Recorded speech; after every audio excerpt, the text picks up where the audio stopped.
You wanted the best. You've got the best podcast. The hottest podcast in the world. The Chris Voss Show, the preeminent podcast with guests so smart you may experience serious brain bleed.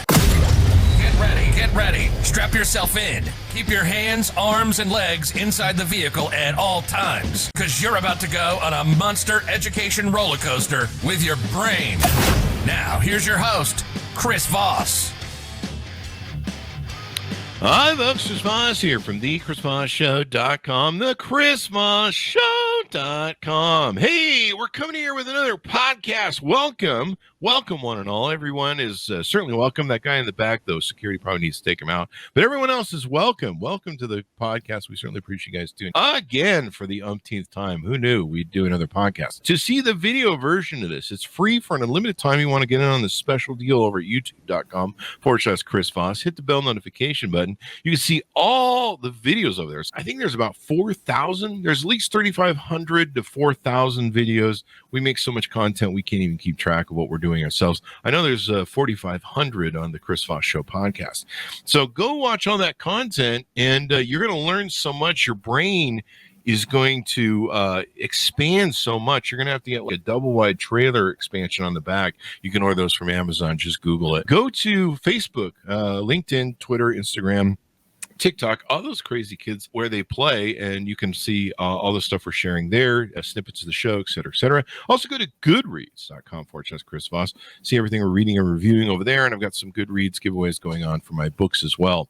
Today we have another amazing author. We just put in the Google machine, amazing authors, and they just come to us, and we have them on the show, and they just expand your mind. His name is Paul F. Martino, and his book is called Letter to Our Younger Selves, a combat manual. I like that word, a combat manual for mindful living. You can take and pick this book up. It's been out since June 28, 2021. This is something everyone needs. We really should have an owner's manual. He's going to be on the show talking to us about what he does and how he does it. And let me tell you a little bit about him. Since 2009, he has been a full-time tenure-track facility member in the biology department at Carthage College, a small Lutheran-affiliated liberal arts college in Kenosha, Wisconsin. He was awarded the prestigious Teacher of the Year award in 2017. Congratulations. We love teachers. For his outstanding teachers of anatomy and physiology. I could teach that class too. To upperclassmen from the Carthage campus. I couldn't teach that class. He currently leads the Carthage Professional Studies Division as an associate professor and dean. Welcome to the show, Paul. How are you doing? I'm doing great, Chris. How are you? Good. Kenosha, Wisconsin. That's in the news these days. I know. But we'll move on from that. Give us your plug so people can find you on the interwebs. Yeah, buy our book, Letters to Our Younger Selves. It's on Amazon. It's on BookBaby. It's on Barnes & Noble. We have a Facebook page of a similar name. We also do some podcasts talking about the book, so that's a relatively new thing. So come in and join. We love to have conversations with people about life. So, What's the name of the podcast so people can check that out? It's the same thing. It's Letters to Our Younger Selves. All right. And this is really necessary. I keep learning so much about myself, and mainly from my parole agent, my judge. But no, I'm just kidding. And my ankle bracelet is going off right now. But no, it's at 50. I think I've learned more about myself between 50 and 53, mainly because you have this arc of destruction or life. Actually, we should call it destruction life. One of the two. My judge says it's destruction. But we have this, you can look back on your history and you can go, there's some patterns of broken glass there and razor blades. What motivated you to want to write this book? Yeah, so Justin Miller and I, one of my co-authors, were talking. We both teach, and we're both professors, and we've been talking about this for years, about doing a project. And we wanted to do a project because what we were seeing was, specifically in the young men, but in the young women too, that come through the institutions, that they seem to be more lost. And the way they're lost is different between the young men and the young women. And we thought, we're already mentoring a lot of these people. How could we reach more people? And then one of my former students, Nate Garowitz, who's another one of the co-authors, he's a chiropractor, and we kept in touch. And we've been talking about doing a project for years. And we throw these ideas around, and we've talked about doing projects for years. And then the pandemic hit. Mm-hmm. and we were locked down. Nate couldn't see patients. We were teaching on Zoom. We thought we need to be productive. Like, we cannot just sit around and wait for whatever's coming. So we need to be productive. And it was a kinship that we had started between the three of us. So we met, and we thought we need to help people, right? Because there's going to be a lot of people that struggle coming out of this. And we wanted to use humor, and we wanted to use a format that was short. So we didn't want to write a War and Peace type book. And one of the themes that we came up with, the main theme through the book, is that growth through struggle. And it's the struggle that some people talk about, growing in spite of the struggle. I would argue that you grow because of the struggle. That's what crafts you into who you are. So that's essentially how we got going on this book. There needs to be an owner's manual to life. So give us a kind of an arcing tease, if you will, of the book and some of the things you put inside of it. Yeah, so we broke the book into 3 sections, right? So Justin wrote the first section of 8 letters, and then Nate wrote the next set, and then I wrote the last set. And before the letters, there's a how to use section of the book. So we actually go through in a couple of pages succinctly and tell people, here's how you use this book. And at the end, we write a letter together. And we wrote letters to ourselves. So we all have a different style. We talk about some of the stories, and we tell stories about ourselves and mistakes that we made, essentially, and what we learned and what we wish we would have known. So that's the overarching, right? And each one of us took a theme. So at my end, which is the back end of both my parents were immigrants. And so I figured I would take the theme of a successful child of immigrant parents, so that seems like something I could speak about. Whereas Nate took a more holistic clinician's point of view, talks a little bit about more deeply about things like depression and gratitude. And then Justin, at the beginning of the book, really sets the stage with a lot of things like the difference between strength and meekness and struggle and failure. So we run the gambit of all of the different types of experiences that one might experience up into their 20s and beyond. And we each take it from a different perspective because we each have different personalities. So that's the overarching view of the book. That's pretty awesome. What are you seeing in the lost generation and did you apply to that, some of that into the book of, you're saying that both men and women are coming to you guys and they seem, like they're struggling. What are you guys seeing in that purview? Yeah. So for the females, because we also do research still, and we actually study something called behavioral inhibition. And so we've had some insights into this too, but I won't talk about that right now. But the females are high functioning, very bright, hardworking, it's fantastic, extremely stressed out, high anxiety, more and more. I've been at Carthage for 13 years, and that's been ever increasing. And then the pandemic accelerated that. It made it worse. So the females, high functioning, high grades, really have a view of where they want to be in life, and they come in and they're anxious about everything. The guys, on the other hand, you don't see as much of that anymore. They're more the exception than the rule, and there are fewer of them. So that's a whole nother issue. There aren't as many of them in college. In college. Yeah. I think it's a 60-40 split now, female. So the males seem lost, many of them. They don't know. They don't know what they should be doing. It seems like they're good. If they're an athlete, they seem to be fine. Like, they do their sport. But then if they get injured or the sport is over, they seem to be more lost, right? It doesn't seem like they have this bonding experience with other men, although the athletes do a better job with it. And then generally the students we see, like biology and neuroscience majors, those men really don't have that connection. They're missing this sort of brotherhood, I think. And so Justin and I, see many of these young men in our offices, and we talk about life. And we spend more time talking about life in general than we do talking about academics. Wow. I just got done reading a book, and there's a lot of books I'm reading, called No More Mr. Nice Guy. And it sounds like the title is almost deceptive, but not really. It talks about the past few generations, boys being raised as beta males instead of alpha males, Yeah. and not having really good connections with their fathers, Yeah. whether the father's out of the home or whether the father's emotionally detached or narcissistic like my father was. Really an amazing book that talks about this thing. And I've been alarmed with recent news coming that fewer young boys are entering college, and you see the rise of the incel generation. They're not dating, they're staying non-sexual for longer periods of times. I think the Washington Post just reported yesterday we're 6th year in a row of a massive drop in birth rates. There's a lot of societal things going on with this, but one thing that was interesting was I was lucky enough that my father stayed in the home until we left. We didn't have the greatest relationships, and now reading books like this and talking about this stuff, I've realized, some of the different things that issues I've had with him and how it affected my manhood. Some of the different societal shaming and different things that have gone on have done that. But yeah, one thing I've had, because I've been single all my life, is men don't bond up with other men like we used to. When I grew up with my alpha grandfather and stuff, he taught us, we went fishing together. We did man stuff together. And a lot of men don't do that. About the only time I see men doing men stuff with other men is in gaming, which is, I don't know, technically it's an accomplishing, doing stuff, but I don't see a lot of men doing men stuff with other people. And especially if they're married or in relationships, they're alienated from other men.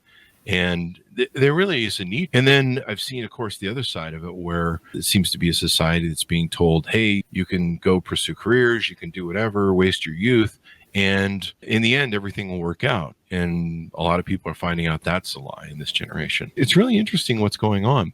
What are some examples of what you guys wrote to yourselves that you think are really endearing to, or not endearing, but really might resonate with a lot of people? Yeah, so one of the letters that I wrote, it's the third letter. It says, "Don't be thin-skinned." And I tell a story. I think I was in either the 8th or the 9th grade. Doesn't really matter. And go to your locker in between classes in middle school, bigger kid than me, slam my locker every day, got really irritated, but clearly wasn't going to do anything to him. He liked doing it to me, so I could be late to class every day, yada, yada. And it's a very short letter. And in the end, I end up slamming the locker on myself. And that was the last time he ever did it. The point of it wasn't that he was bullying me, because I guess by today's standards, maybe you'd call it that, but I never looked at it that way. He just really irritated me. And the problem was, I've never scared. I wasn't stupid. 3 inches taller than me, outweighed me by about 50 pounds. But the thing that I learned from that lesson was that I was thin-skinned. I was allowing him mentally to get at me. And when I made that decision to slam my locker, which I thought long and hard about, like, if I do this, he may knock me on the ground or body slam me or something like that. But that was the key. And that's when I realized, I don't have to be so thin-skinned about it. Like, you toughen up. He wasn't really hurting me. He may have said some things. He was joking. He actually wasn't a bad guy. I ended up becoming quite friendly with him in the end, but he was just trying to pick on me. And I just didn't understand. He may have even been wanting a friend and just didn't know how to communicate. And I kept getting in my own head thinking, he's mean to me, he's this, he's that, whatever, eighth grader.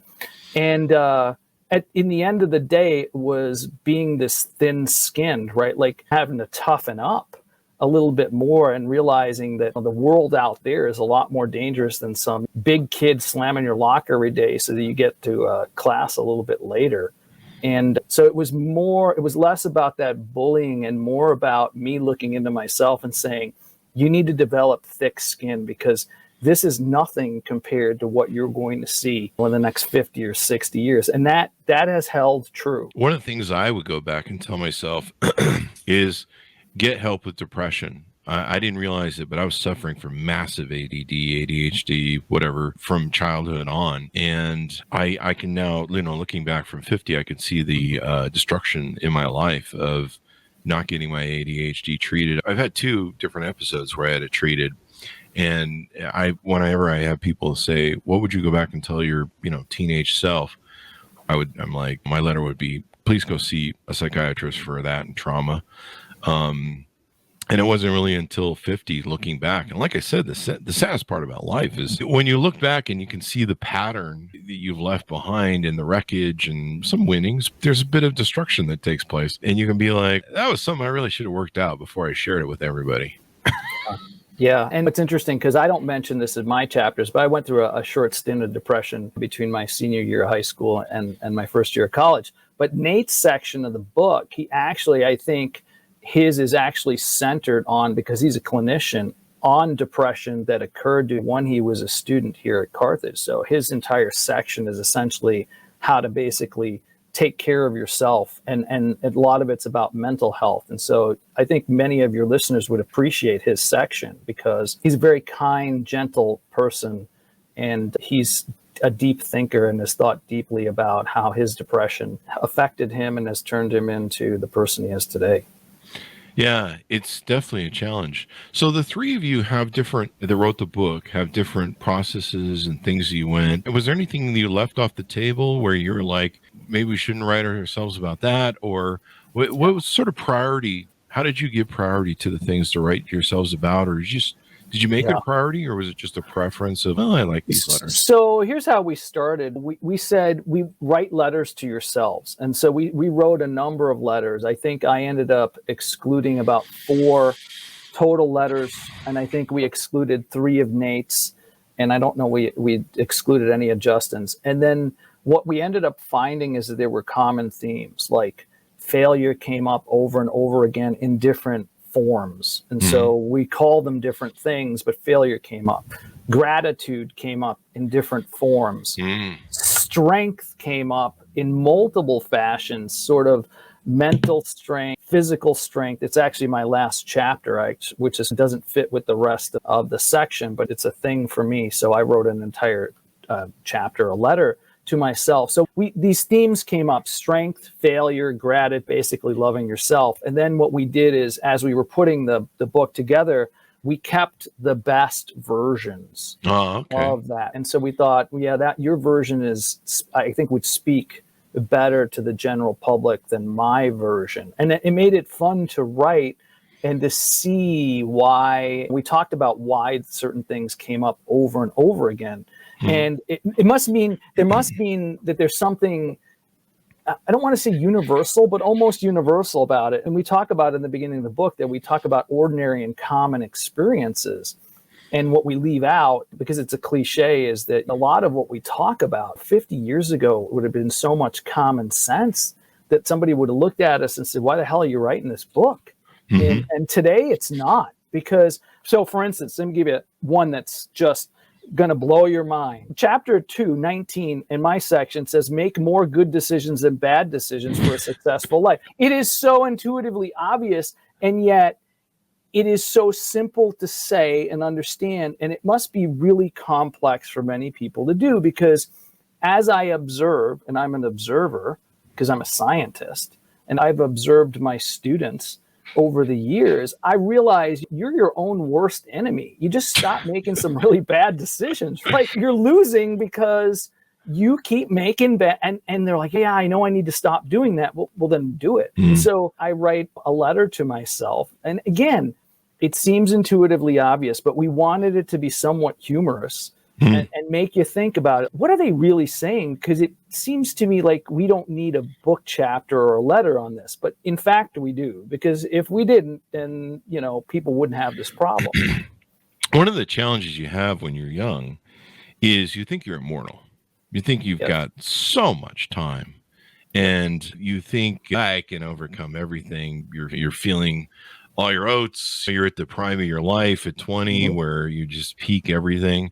And a lot of people don't realize that actually is, for a lot of people, their peak, at least physically. Right. And you're just like, I remember putting stuff off and being like, I knew a lot of the stuff that you had in the book. Yeah, I should probably do that. That sounds like a good idea, but I'm going to have a lot of fun first. And I've got time to throw care to the wind and just do whatever I want. And I'll play catch up later. I used to see this in religious communities where, here in Utah, it's you have to get married and in the temple and be chaste, and people would people would just go on a party roll through their teens and early 20s, drinking, partying, and everything that comes with that, let's just say.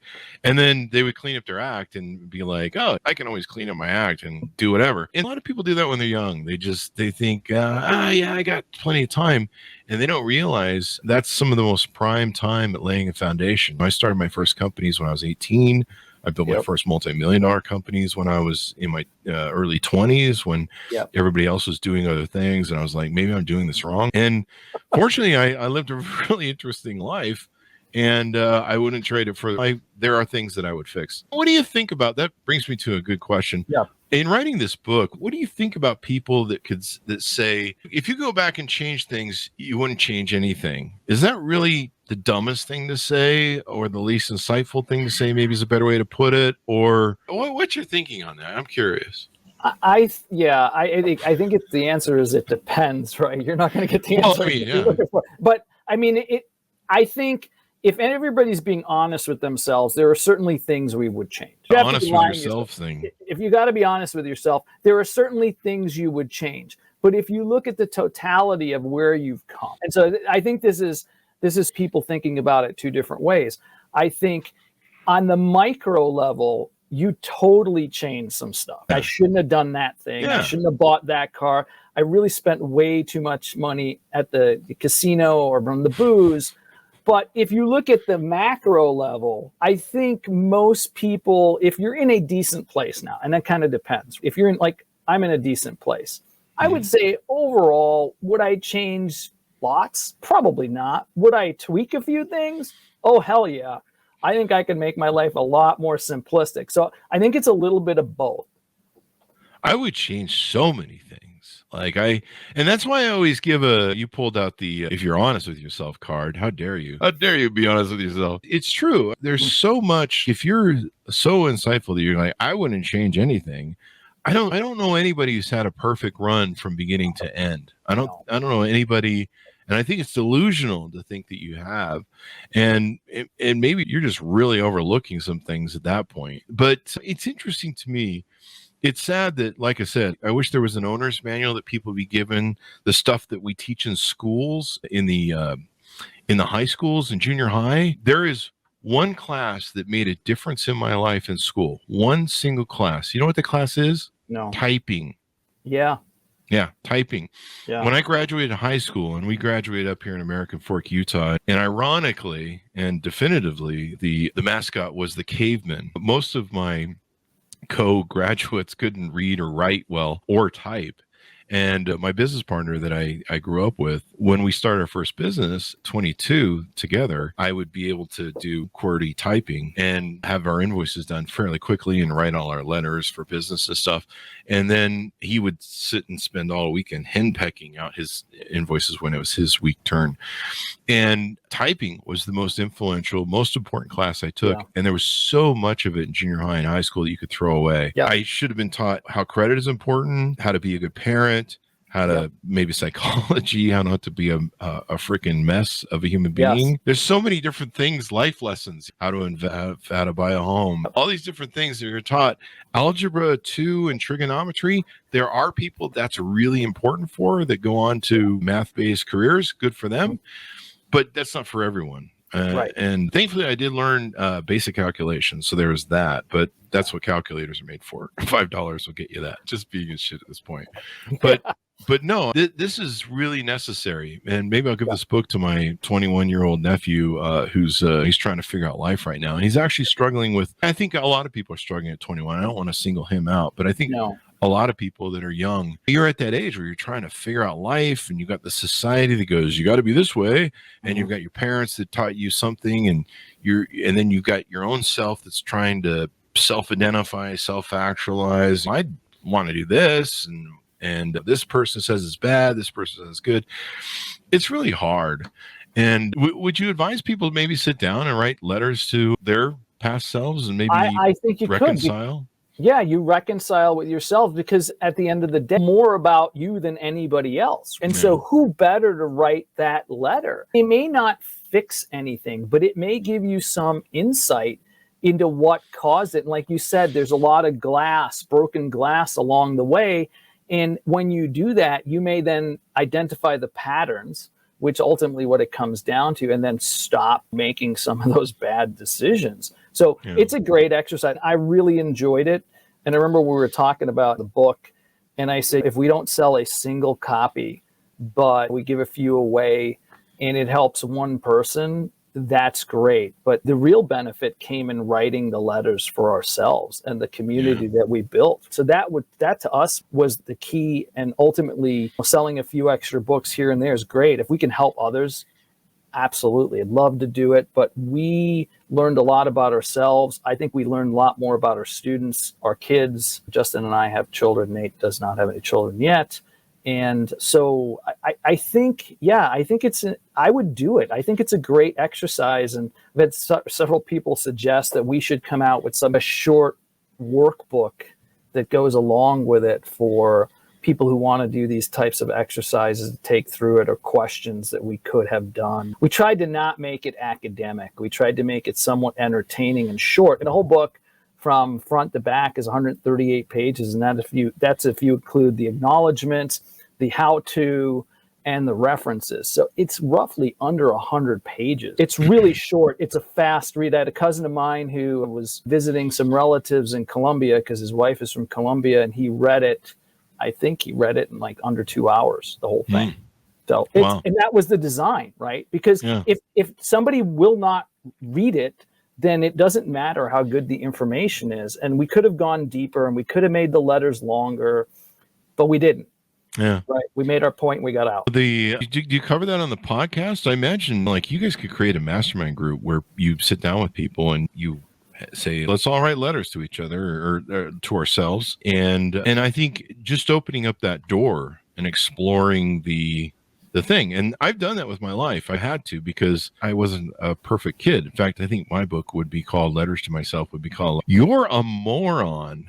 And you're going to be a moron for 50 years. And I'll probably hit 60 and I'll still be writing, you were still a moron from 15 to 60. I've often wondered that. I see these people on social media and they're like, I wouldn't change a thing. And I'm like, serious? Not one turn, not one fork in the road of a life you wouldn't have changed. But imagine you do that on your podcast, maybe cover some of that. Yeah, so we started just recently. So we just been going through each of the chapters to get people interested in it. But we have bigger plans to try to go through this. And we've had suggestions about getting groups together and working through that kind of stuff. And yeah, we're definitely looking at stuff like that. But yeah, I mean, definitely, like I said, I would definitely change things. Yeah. Definitely. And you'd have to be crazy not to. How can you have lived 50 plus years and learned things and done things that were clearly wrong, ignorant, asinine, can go down the line. Are you describing my life right now? No, I'm describing my life. Actually, you are describing my life. Yeah, it's amazing that I haven't shown up on the Darwin Awards. I'm surprised I'm alive too. Yeah. Yeah, the Darwin Awards. No, and so anybody that says that, it can't have taken an honest look at it. Again, in the math, that's scary. Actually, that's a little scary. They didn't learn anything. Yeah, but if you've learned it, and the more you learn, the more ignorant you realize you are. That has been true to me. The Dunning-Kruger effect, I think. Is that part of the Dunning-Kruger effect? Yeah. I wrote this letter to I just thought of this. I wrote this letter to my niece and nephew who were going into adulthood with their age. And I wrote them, and there was a number of things that I told them, and I tried to tell them everything that I wish someone would have told me when I was their age. And one of the key factors was in it I told them there's the things that you don't know. But the most important things that you really need to focus on is the things that you don't know you don't know. Yes. Those are the things that are going to get you. Those are the things you're going to watch out for in life. Those are the traps. Those are the things you're going to want. The other thing I told them is be story collectors in life. I wish somebody would have told me that. Be a story collector. And I ended up being one without realizing what I was doing, but I wish I would have been enriched with it more. And then the other thing I told them was to have an open mind, to seek knowledge, to seek information, to realize that what they don't know, they don't know. That's the most important part. And to realize that life is a journey. One of the hardest things I had in getting through life was people would tell me, it's not about the destination, it's about the journey. And I wanted to punch those people in the face for most of my younger years. And I used to wonder why that used to make me so angry, because I was very destination oriented. I'm like, we're going to have goals and we're going to get this done and we're going to be happy about it. And I had to realize that it's the juice is the journey, is looking around at the journey. And that's what I told him too. I said, take your time, look around, see the sights. It's a beautiful arc and a beautiful journey. It's a beautiful forks in the road you're going to go down. Take the time to look around, because it goes fast. And one day you wake up and you're an old asshole, bitter old man like me. I would say you're a pretty wise old bitter asshole. I'm wise bitter. Yeah, bitter. no, I would agree with that. That's the title of my next book, Letters to Chris. Yeah, no, but I think that would be great advice, right? Just the things you don't know, the blind spots. And Wise and Bitter, the new book by Chris Voss. The wise and bitter old man of the sea. I've even got like that whole sort of Ahab thing going on. Yeah, you got the beard. Yeah, it's like it'll be parallel to Moby Dick or something. I don't know. Yeah, there you go. This has been pretty insightful. What else haven't we touched on in your book that we should tease out? Yeah, so one of the things we talk about, there's a bunch of chapters, obviously, is we talk about hard work. And I think you can't underplay hard work, right? Like you have an old colleague of mine who is at Yale, and a buddy of mine was in his lab as a postdoctoral fellow, and hard worker, brilliant man. They're both brilliant. And they were having a conversation one day, and the mentor says to the mentee, he goes, yeah, hard work, but a washing machine works really hard too. It was all about working smarter. And hard work sets the foundation, right? Anything worthwhile in life requires a certain amount of effort, a certain amount of hard work. You cannot get around it. What drives me crazy, students come to me, they're like, give me a hack for studying. How do I get the information in my head? How can I remember it better? Give me a hack for getting in shape faster. Give me a hack. There's no hack, right? There's a process, and every process requires a lot of work. And the higher level you want to achieve, the more work you have to put in. And I have yet to find a person that I know that is successful in any domain that has not worked their butt off. We had a Nobel laureate come to graduate school, and I was there, and somebody asked him, how do you become a Nobel laureate? He says, for the next 20 years, work 16 to 18-hour days, and then you too have a shot at becoming a Nobel laureate. And I think that entrepreneurs can say that, business owners, athletes, right? So hard work is another key here. You can't get around it. I know nobody likes it. You got to work smarter. That is true.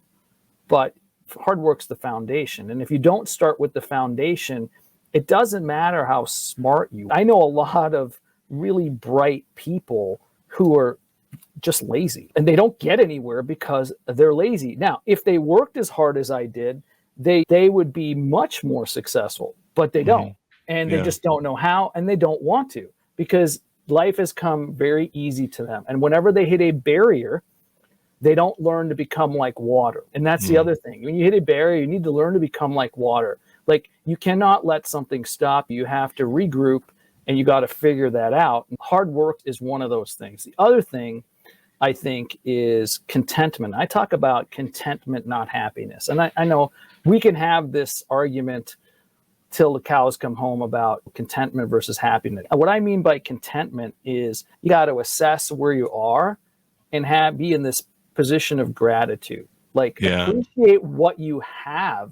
Doesn't mean you can't strive for more, but there's always someone that's got it worse. We seem to forget that. We seem to forget that there's always someone that has it worse than you. And if you just smell the roses for a little bit, then you're probably going to see that your life doesn't suck as much as you think it does. And that may then set the foundation for the next step in your life. And happiness, look, when happiness comes, hey, it's fantastic, but it's a fleeting feeling. I spend most of my time very content as a person. And the Danes who come up, and the people in the Nordic countries come up over and over again as the happiest people on the planet.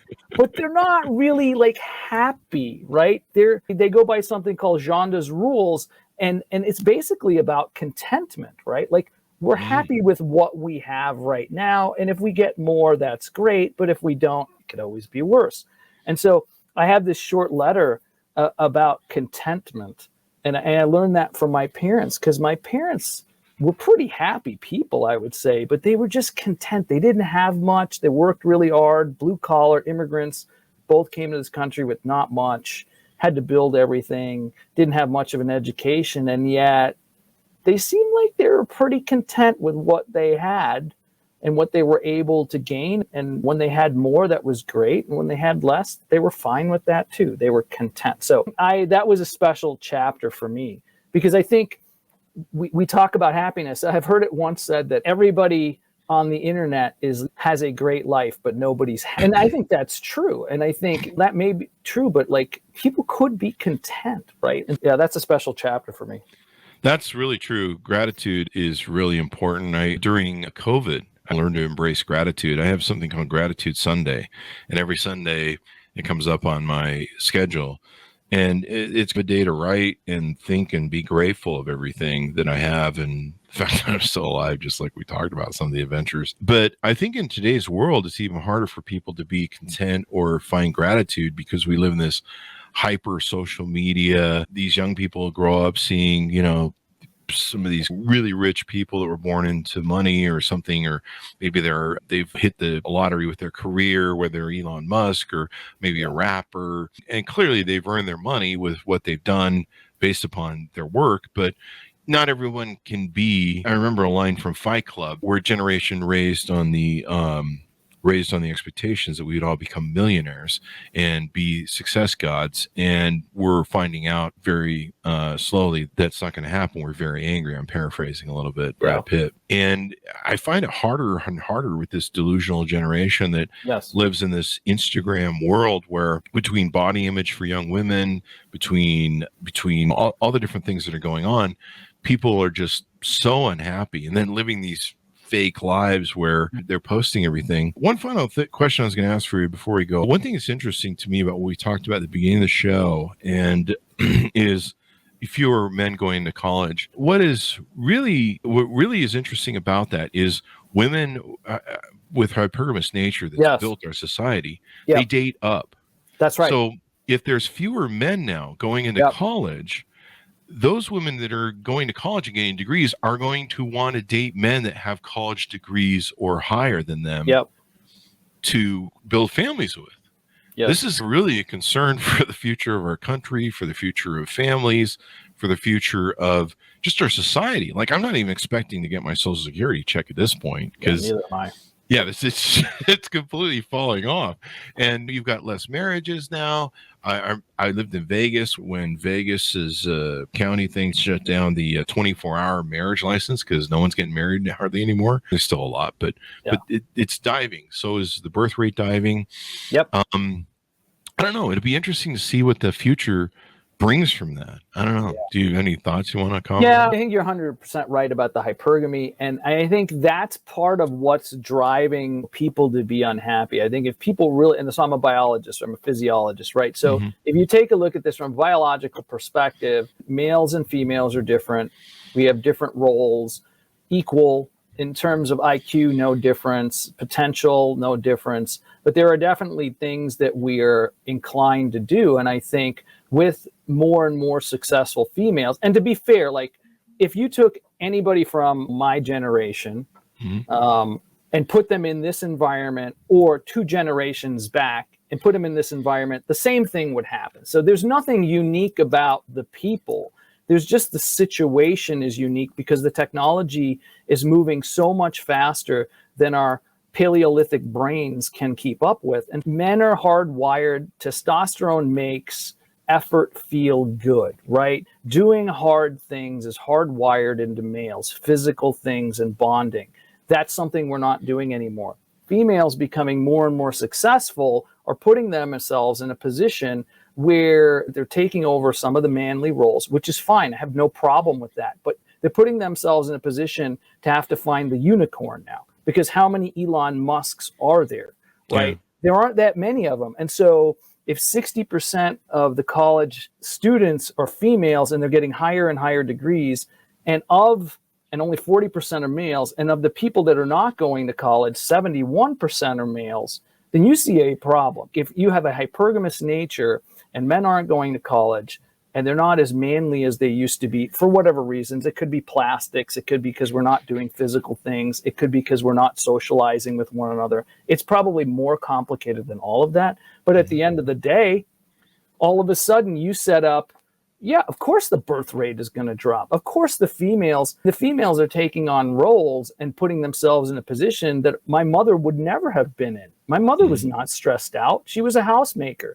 She was a seamstress. She was really happy. When it came to household stuff, my mother was the boss, and my father knew that. So they had this agreement, but she had no intentions of going out and struggling the way he did, working 16-hour days and doing the kinds of stuff that he did. And I think because there was more clarity in the role, it made things easier and simpler for them. How we get out of this, I have no idea. But like, we're setting ourselves up biologically for some pain. And I think it's already starting to happen.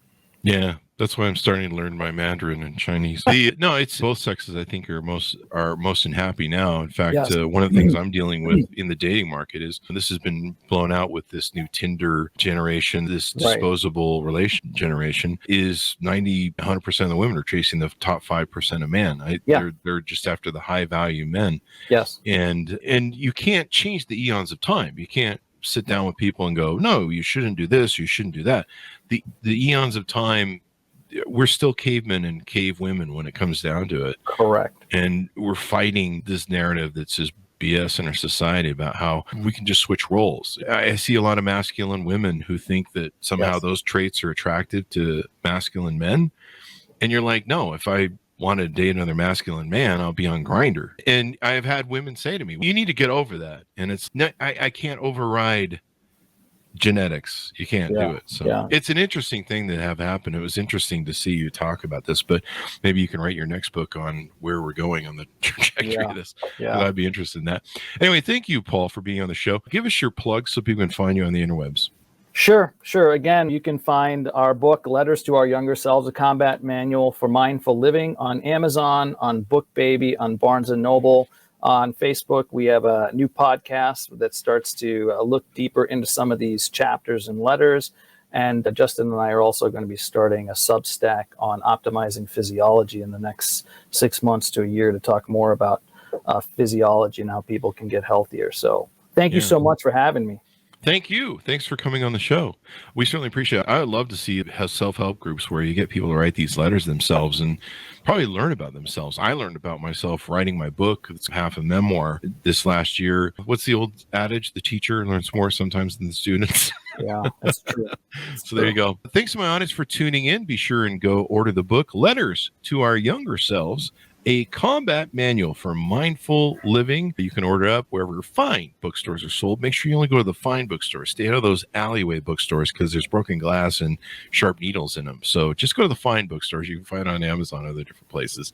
Thanks so much for tuning in. Go to youtube.com/Chris Voss. Hit the bell notification button. It'll make you feel so complete in so many different ways. And remember, we don't judge you.